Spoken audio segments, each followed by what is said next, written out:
em seus lares o programa Quarta Dimensão na rede tvm.com.br,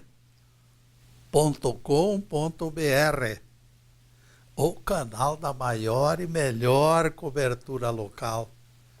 16 de junho de 2017, 17 horas.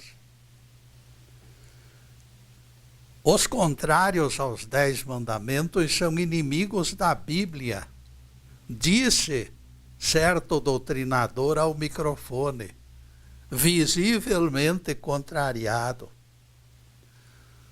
Tal reação nos permite concluir que a palestra Jesus ordenou trabalho no sábado continua repercutindo. Valerá, portanto, oferecermos ainda maiores argumentos para mostrar que o Nazareno ordenou trabalho para mostrar, para demonstrar, para deixar patente a perda da validade daquela lei. Não é que ela seja banida, não. Ela é respeitada, porém, não está mais vigorando. Paralítico de 38 anos entrevado. A cura daquele homem poderia ser adiada para o domingo. Para quem sofreu 38 anos, esperar mais 24 horas não seria pesado.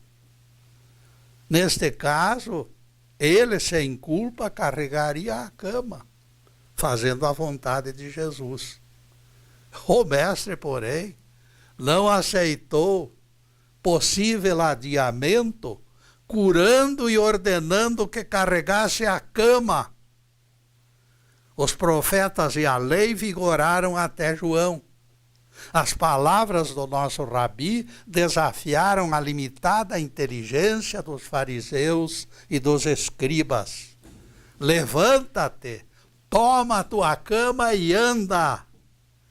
Se os 10 mandamentos ainda vigorassem, a pureza ética do nosso rabi impediria que ele transmitisse aquela ordem.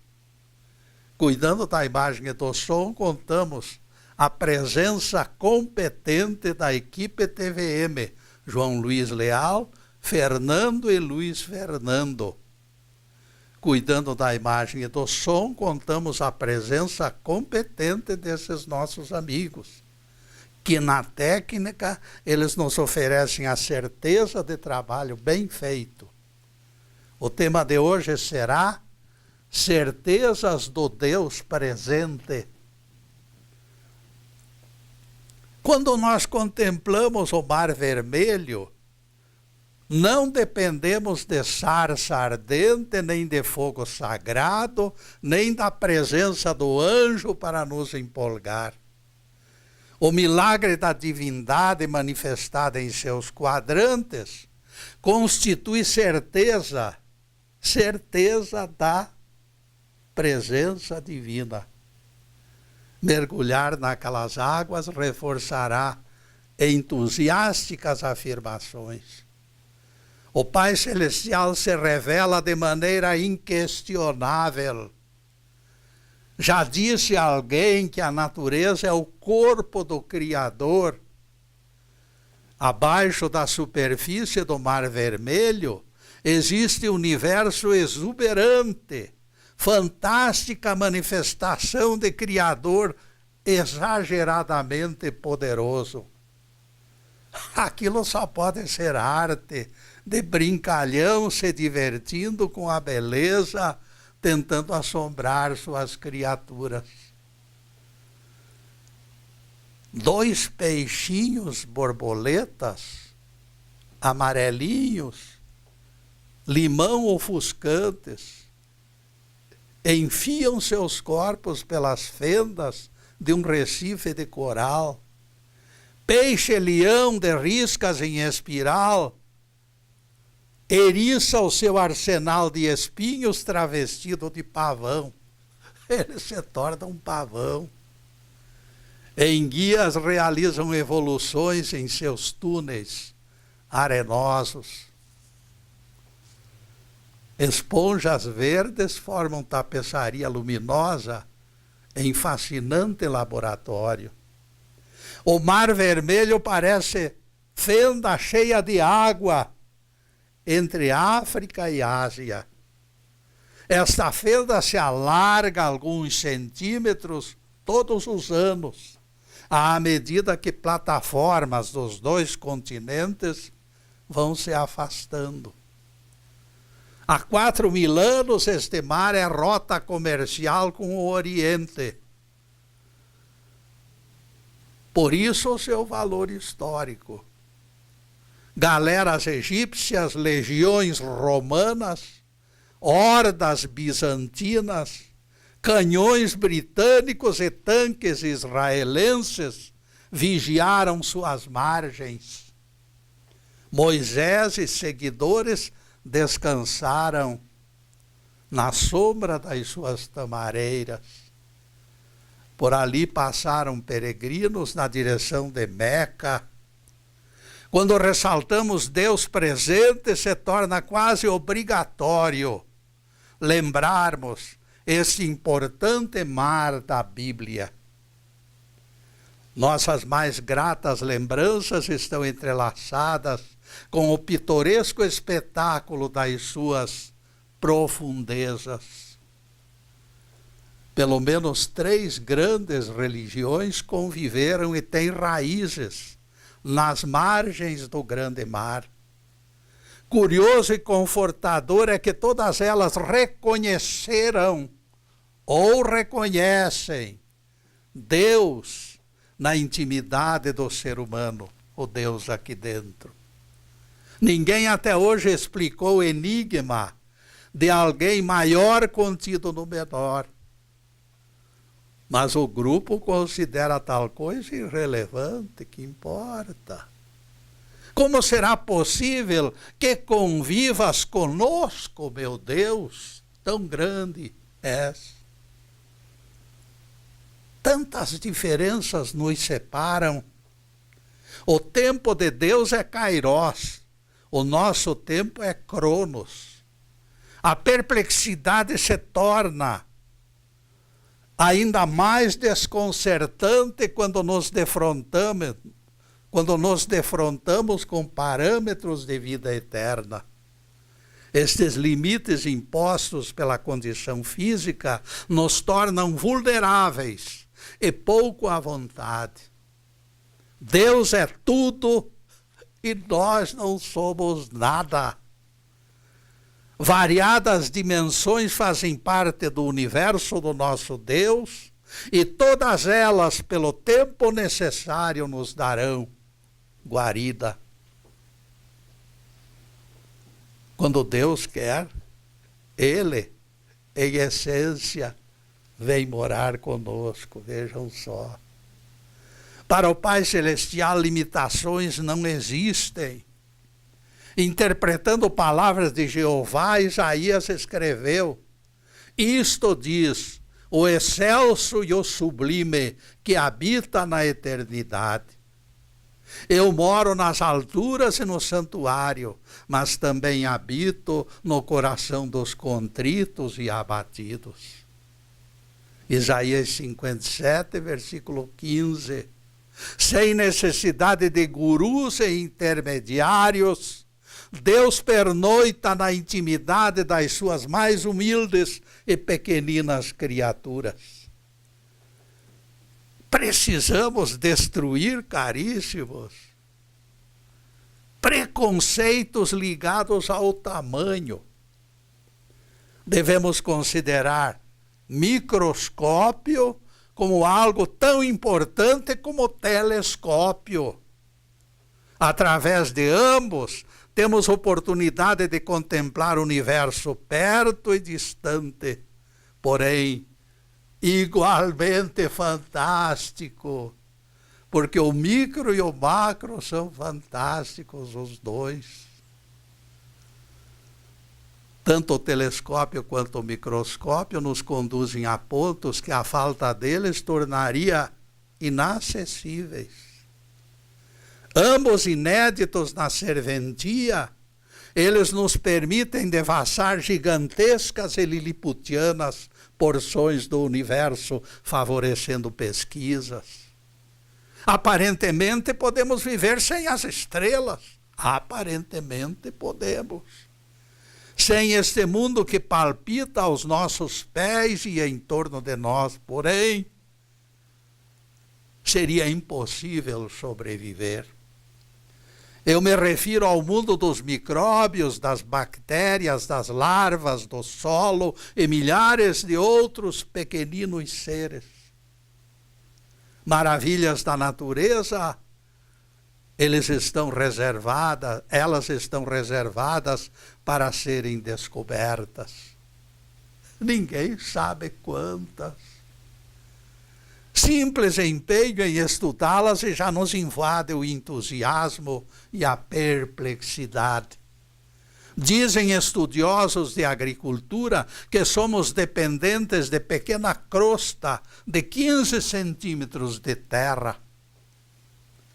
Sem chuvas e sem esta porção de solo agricultável e a sobrevivência da espécie humana seria zero.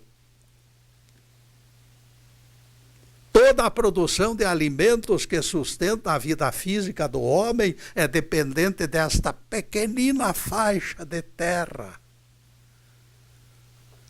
Nestes 15 centímetros de chão abençoados pelo Pai das alturas, se encontra a porção indispensável de nutrientes que nos mantém vivos.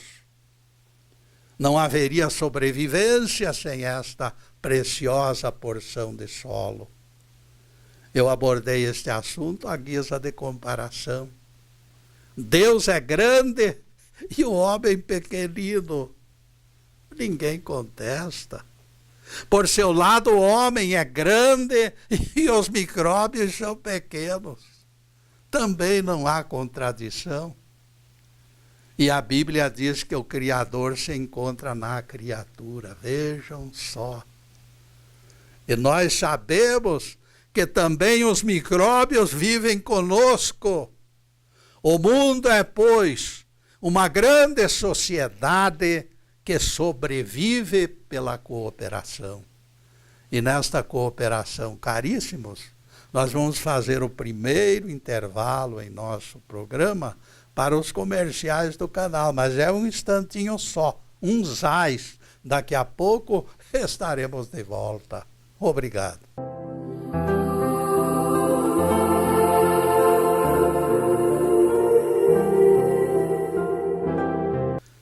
E já estamos no segundo bloco do programa, a quarta dimensão. E convidamos vocês para acessar o nosso site. Por gentileza do João Luiz, ele já está na telinha. E não esqueçam as 112 palestras que se encontram no YouTube, dia e noite à disposição dos telespectadores.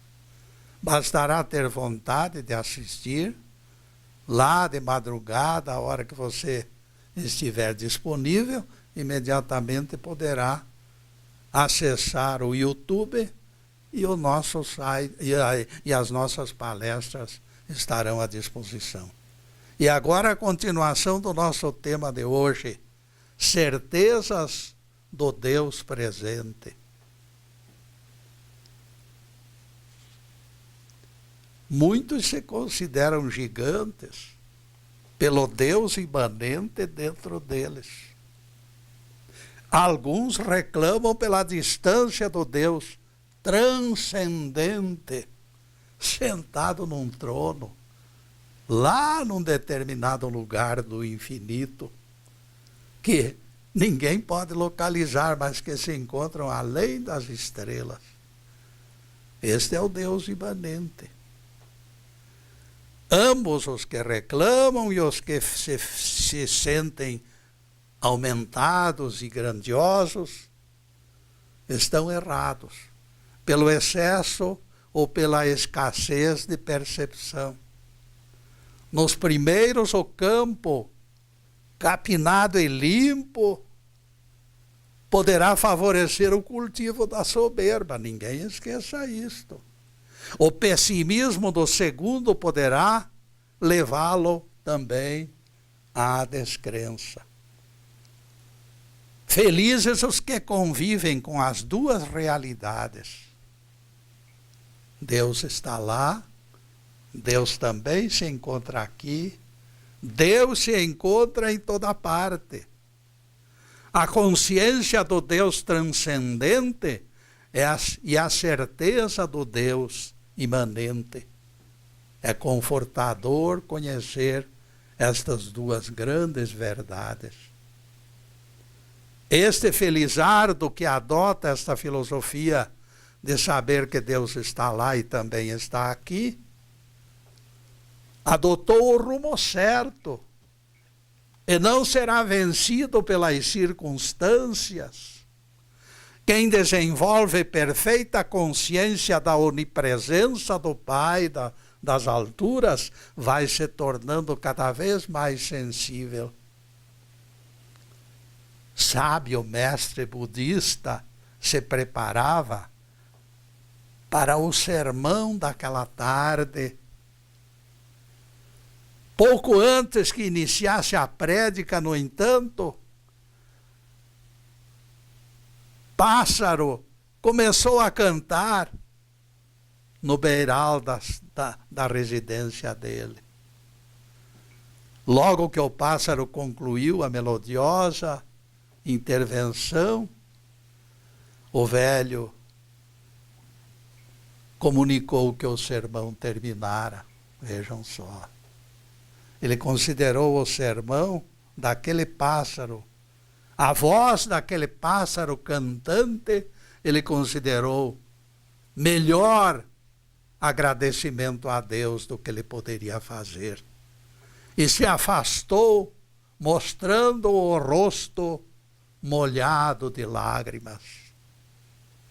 A melodia do pássaro cantor comovera aquele espírito sensível.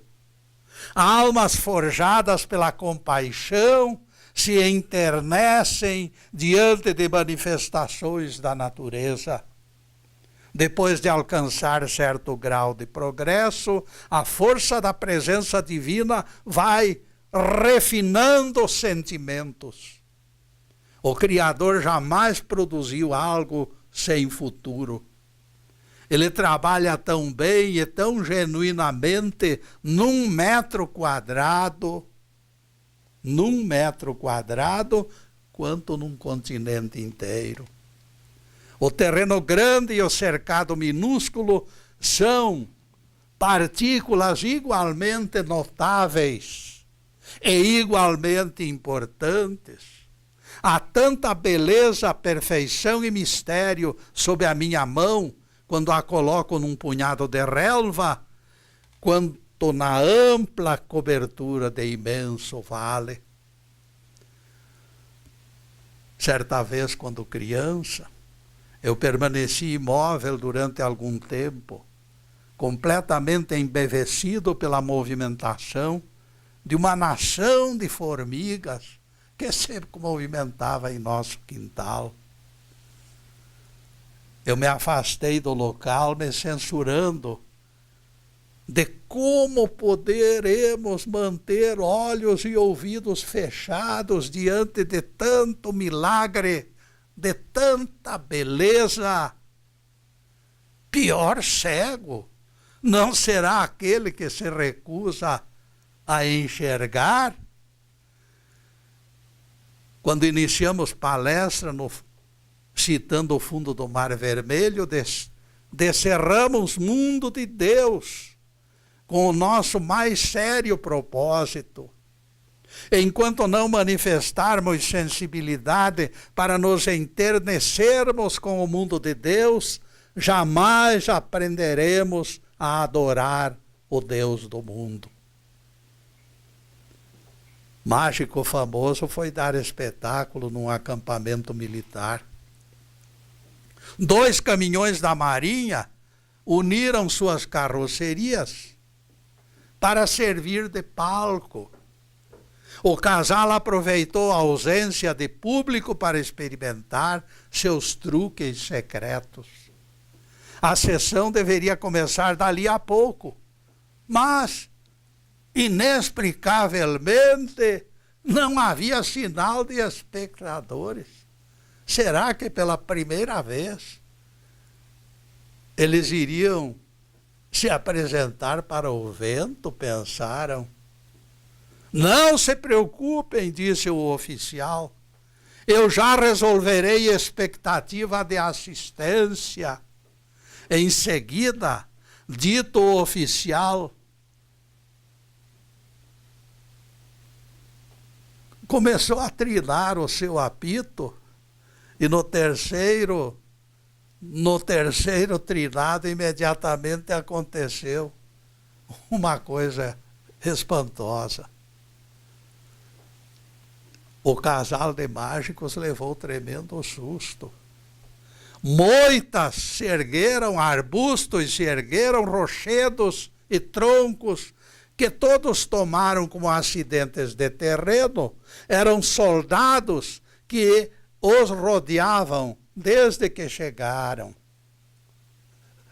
Os soldados estavam escondidos naqueles disfarces. O comandante então esclareceu. Foi exercício da tropa, disse o militar. Eles fizeram um teste. Se não fossem descobertos pelo mágico famoso da trupe, a camuflagem faria presença, a camuflagem estaria dando certo. O casal de mágicos tornou-se parâmetro para testar a eficiência dos métodos de se esconder. Nota 10 para a camuflagem, que nem os mágicos perceberam. Para adquirirmos olhos de ver no campo do espírito, todavia, ninguém se iluda. Será preciso, meus caros, muito mais do que magia. No encontro com Natanael, nós temos um exemplo muito importante disto. Jesus viu Natanael aproximar-se e disse a seu respeito: eis aí um verdadeiro israelita em quem não existe falsidade. Natanael estranhou o comentário, pois nunca fora visto por aquele homem e nem o conhecia. Perguntou-lhe Natanael: de onde me conheces, Senhor?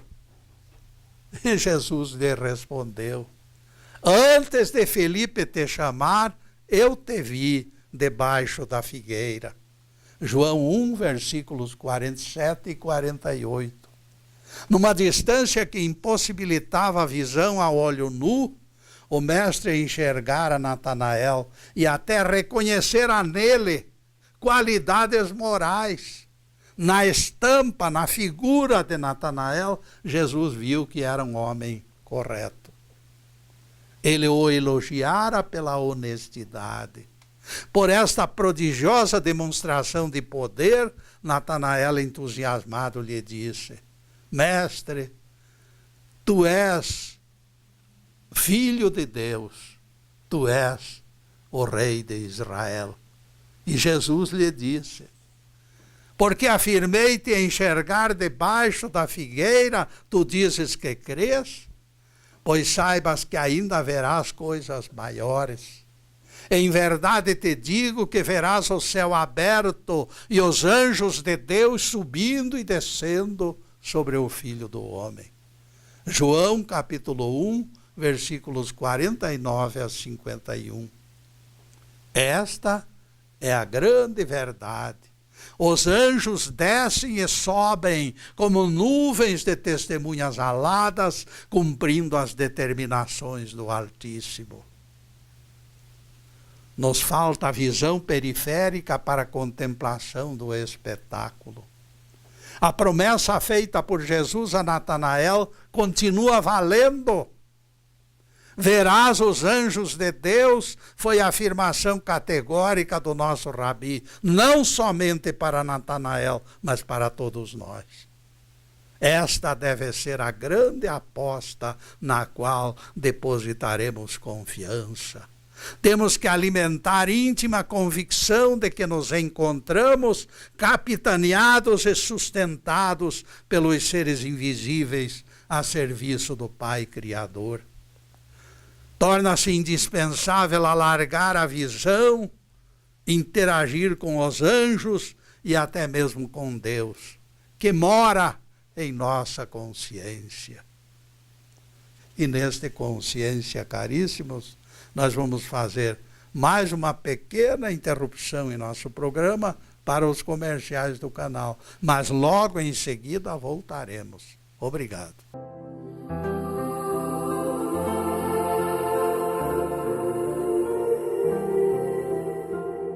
Estamos retornando com o programa Quarta Dimensão, terceiro bloco. Eu conheci médico há anos atrás que envelheceu atendendo elevado número de pacientes durante sua longa vida, longa e proveitosa. Depois que os anos reduziram sua capacidade, a direção da empresa o manteve em serviço, por consideração, é claro. Mas o seu consultório era escassamente procurado. Com enorme aflição, esta grande figura humana se afastou da empresa constrangido quando percebeu a rejeição causada pela sua idade. Ninguém mais acreditava nele, ou poucos. No aspecto físico em que nós interagimos, as pessoas e coisas estão sujeitas a determinado tempo de validade. O envelhecimento é algo inexorável, que alcança tudo e todos. Também as leis envelhecem e têm que ser substituídas.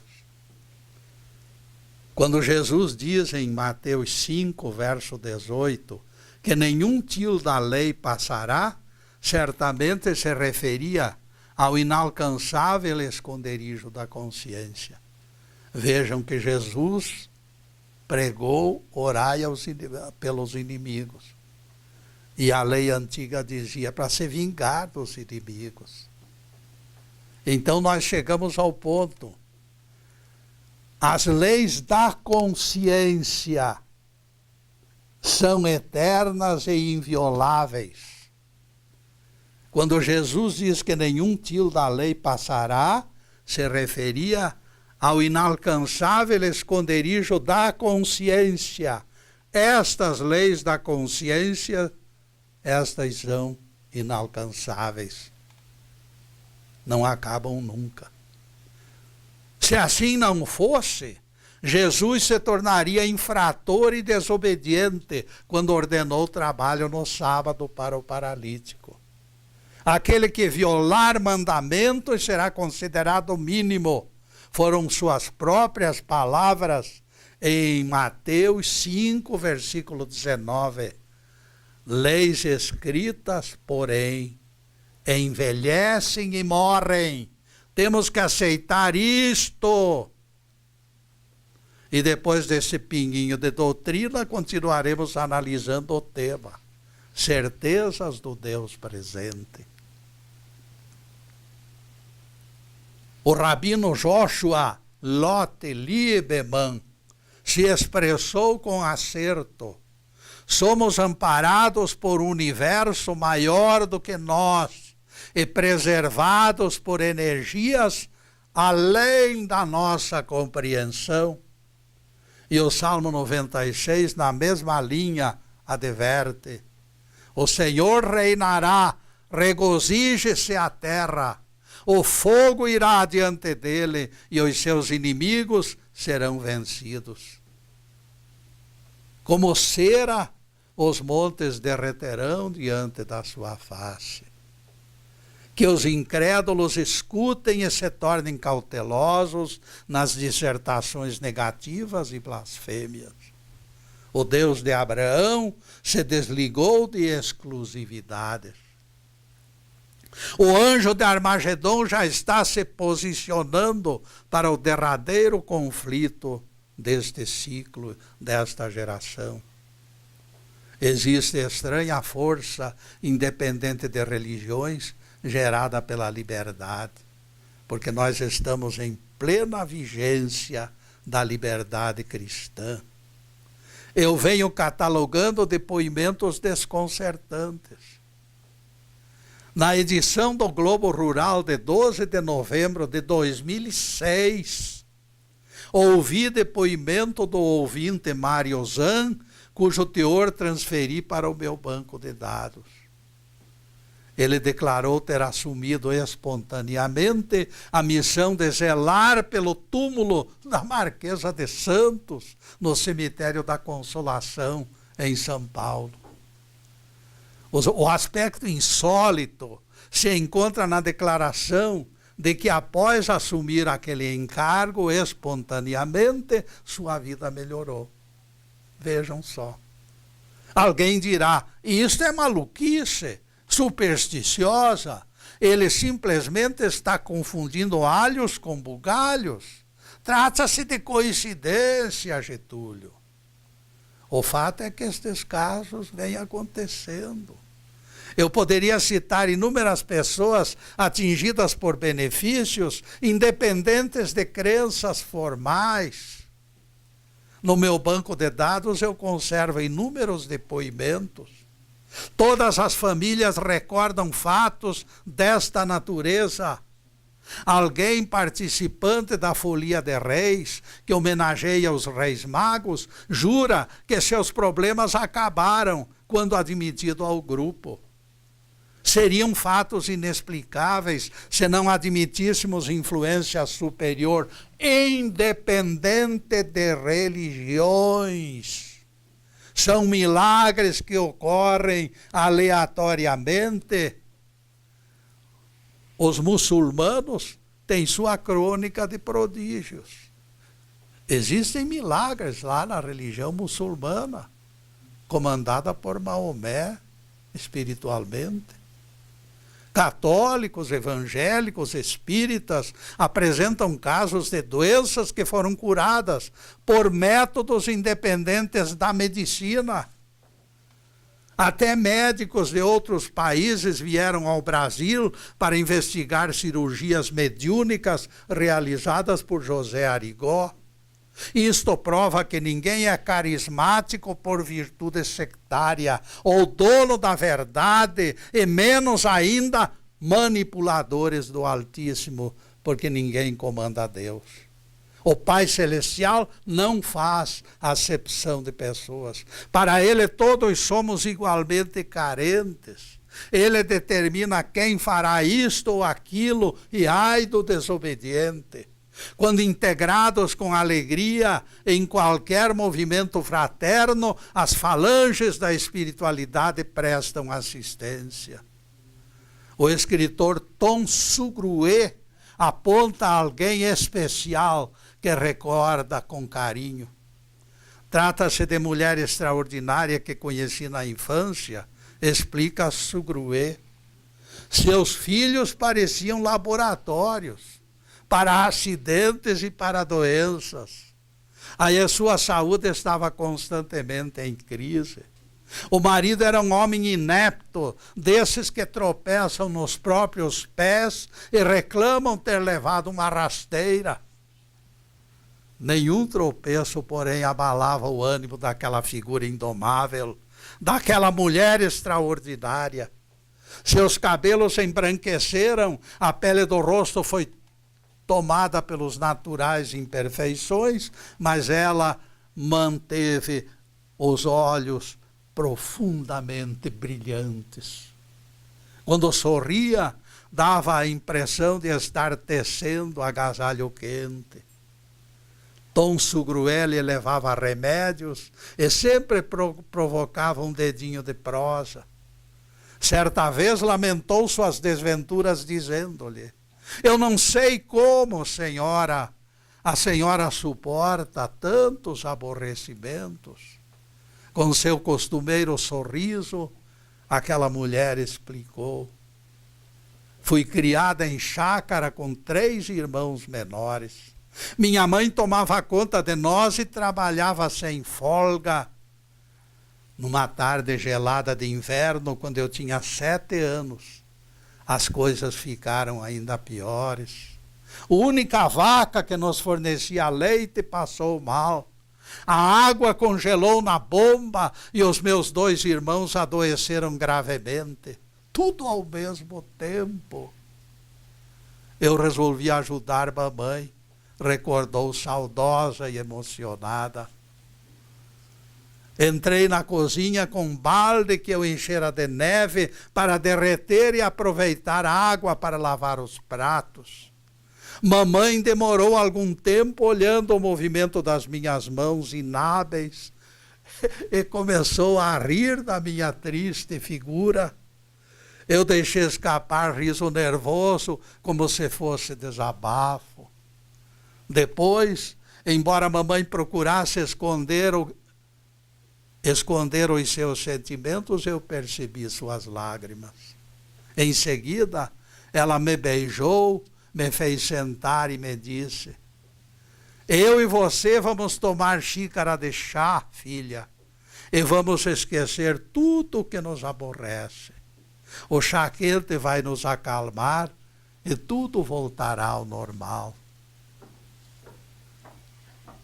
Ela fez o chá com água da neve derretida e nós 2 tomamos vagarosamente. Permanecemos longo tempo curtindo a trégua. Essa cena da cozinha da minha casa em criança tem me ajudado a aceitar os contratempos. Cada vez que eu me sinto deprimida, eu uso este método e lembro mamãe.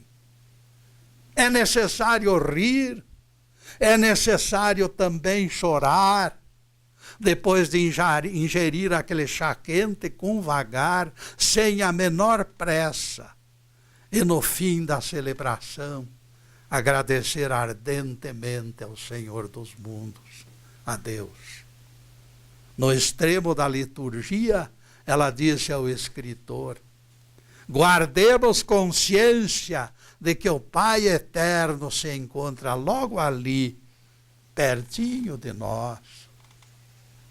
E neste pertinho de nós, caríssimos, nós vamos fazer mais uma pequena interrupção em nosso programa para os comerciais do canal, mas é um instantinho só. Daqui a pouco estaremos de volta. Obrigado.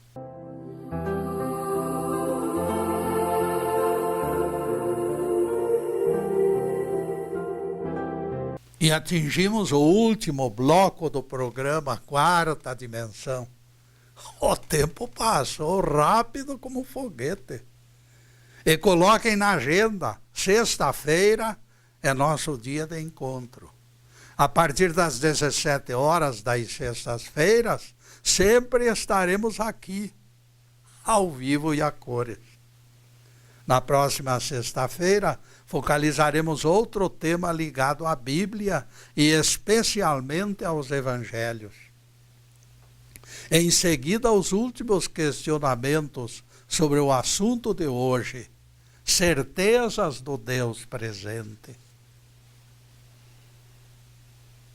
Quando a cerimônia terminava naquele encontro daquela mulher extraordinária com o escritor,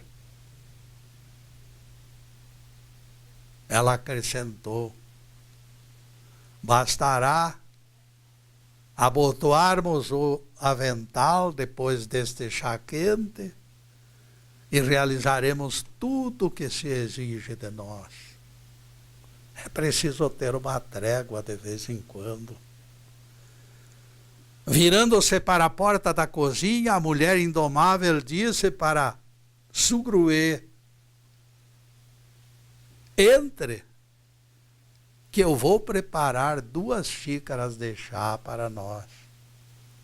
Ela fez alusão àquela coisa confortante que era aquela xícara de chá tão necessária para levar para frente as nossas vidas e confortar as nossas almas.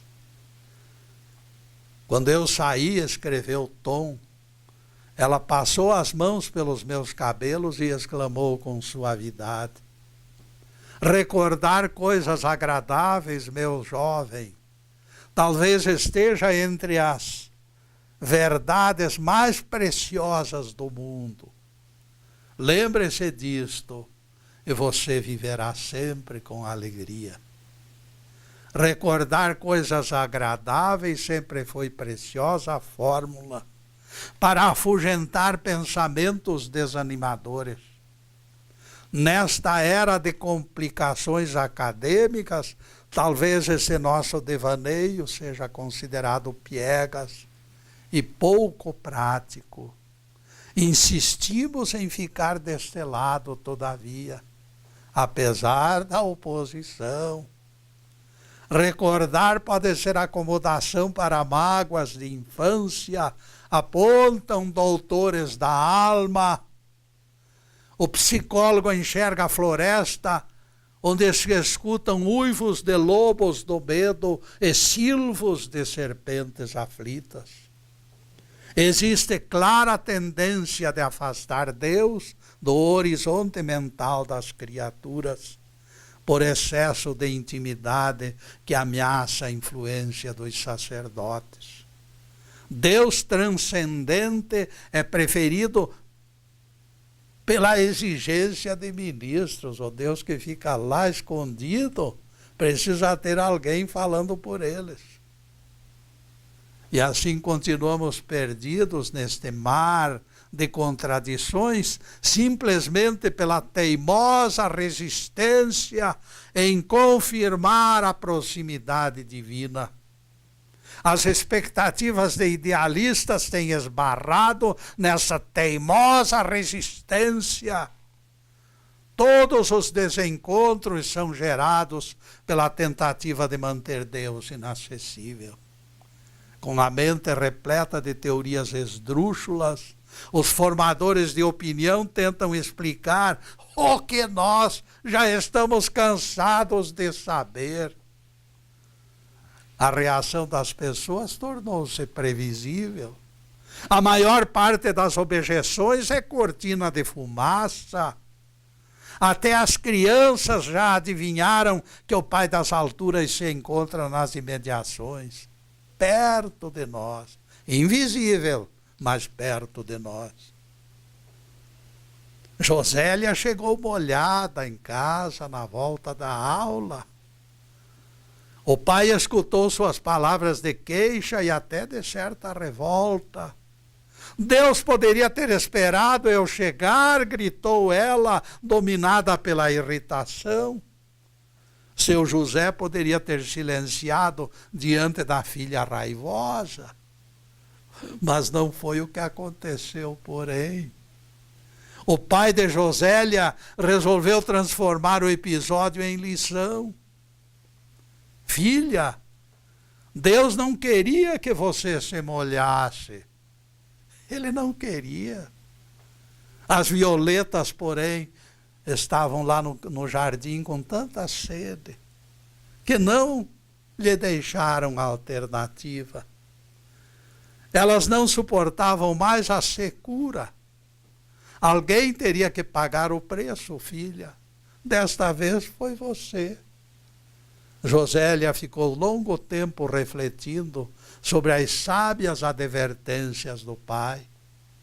E ela foi paulatinamente modificando o semblante, esfriando a raiva, contendo a revolta. E o sol e a chuva são ferramentas que Deus se utiliza para manter seus filhos com relativo conforto, dissera o velho, provedor de tantos benefícios.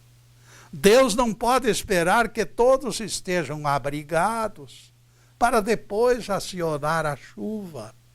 Ninguém vai morrer por uma pequena umidade. Outros simplesmente deixarão de ir à festa, ao baile.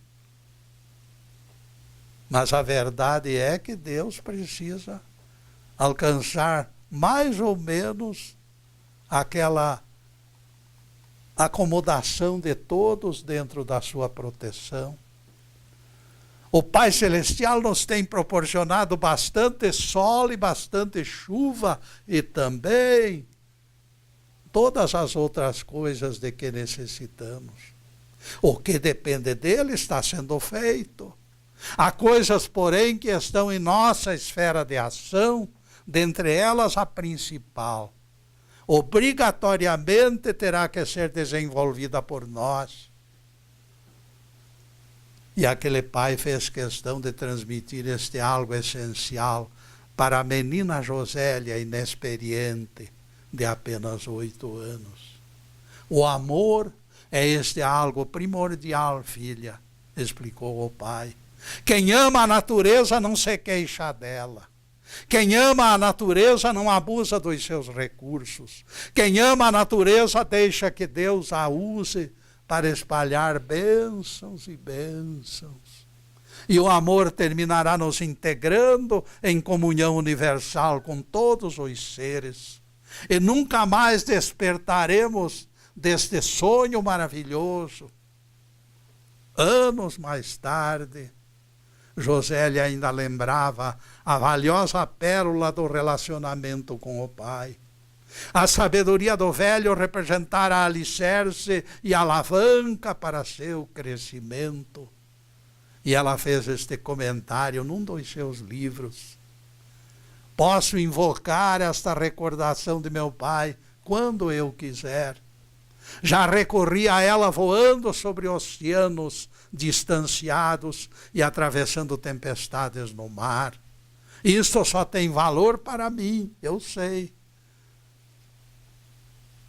Explica a mocinha, mas também sei que foram estas advertências que me firmaram na rocha da verdade. São lembranças como estas que fortalecem os viventes e lhes fornecem horizontes e lhes dão certezas de que Deus está vivo em seus corações. Será importante entendermos as verdades eternas do Evangelho para nos aprofundarmos nas lições do cotidiano. A presença de Deus no coração do ser humano está entre as verdades maiores contidas na Bíblia. Embora pequeno por sua existência humana, escreveu Huberto Roden, o homem se torna grande pela sua essência divina. Ai daquele que só enxerga o quanto é pequenino diante de Deus, esquecido de que o Pai também habita no seu coração. Louvado seja Deus. Que o Senhor nos abençoe e nos guarde. Que o Senhor faça resplandecer o seu rosto sobre nós e tenha misericórdia de nós. Que o Senhor sobre nós levante o seu rosto e nos dê a paz. Louvado seja o nosso querido Deus Pai. Louvado seja o santo nome de Jesus, o nosso Cristo. Obrigado, Deus. Obrigado, Jesus. E agora, aquilo de sempre. O nosso muito obrigado, caríssimos. Muito obrigado e até a semana que vem. E que as bênçãos divinas da paz, da alegria, do conforto espiritual, da prosperidade e da saúde desça sobre todos, de forma pródiga, de forma maravilhosa, mas acima de tudo, que todos conservem amor no coração. Muito obrigado, meus amigos, e boa noite.